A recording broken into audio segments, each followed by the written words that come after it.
Party కోసం కష్టపడి సర్వం పోగొట్టుకున్న వారిని జగన్ రెడ్డి అసలు పట్టించుకోరు. ప్రాణాలు పోగొట్టుకున్నా సరే అటువైపు వచ్చినప్పుడు వచ్చి ఓదార్స్తాలే అని లైట్ తీసుకుంటారు. కానీ పార్టీ నేత ఎవరైనా భారీ నేరం చేసి జైల్లోకి వెళ్తే మాత్రం అస్సలు తగ్గరు.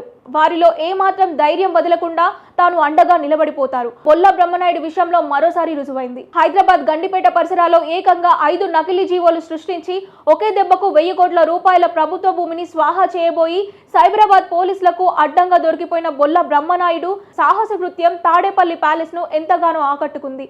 అబ్బా, జస్ట్ మిస్. లేకపోతే వినుకొండల్లో కాదు, నేరుగా జూబ్లీ హిల్స్ లో 1000 కోట్ల సామ్రాజ్యానికి అధిపతి అయ్యేవారు కదా అని జగన్ రెడ్డి తెగ ఫీల్ అవుతున్నట్లుగా ఉన్నారు. అందుకే నిందితుడు కాంచీపురంలో దొరికి చంచల్గూడ జైలుకి వెళ్లినా ఆయనలోని నేరగాళ్ల పట్ల మక్కువ ఆపలేక వెంటనే బ్రహ్మనాయుడు కుమారుడు గిరిబాబుకు ఫోన్ చేసి పరమాన్నం వండుతున్నట్టుగా భరోసా ఇచ్చారు. ఎలా ఉన్నావు గిరి, ఏమి కాదులే, ధైర్యంగా ఉండు, అందరము ఉన్నామంటూ జగన్ రెడ్డి కురిపించిన ఆప్యాయత చూస్తుంటే ఎవరైనా ఒలింపిక్స్ లో దేశానికి మెడల్ తేవడం మిస్ అయితే పెద్దలు ఫోన్ చేసి ఓదార్చినట్లుగా ఉంది. ఈ ఫోన్ కాల్ ఆడియోను బ్రహ్మనాయుడు గారి లాయర్ ఫ్యామిలీ మా వెనుక దొర ఉన్నాడు జాగ్రత్త అని చెప్పుకోవడానికో ఏమో గానీ తామే స్వయంగా సోషల్ మీడియాకు ఎక్కించి పండగ చేసుకున్నారు.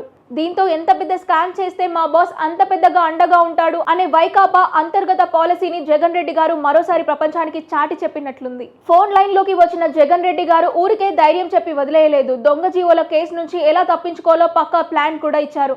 మన వాళ్ళంతా టచ్ లోకి వచ్చారా? సజ్జల రామకృష్ణారెడ్డి మాట్లాడారా? పొన్నవోలు సుధాకర్ రెడ్డి టచ్ లోకి వచ్చాడా అని అడిగి మరీ లీగల్ టీంను లైన్లోకి తెచ్చాడు.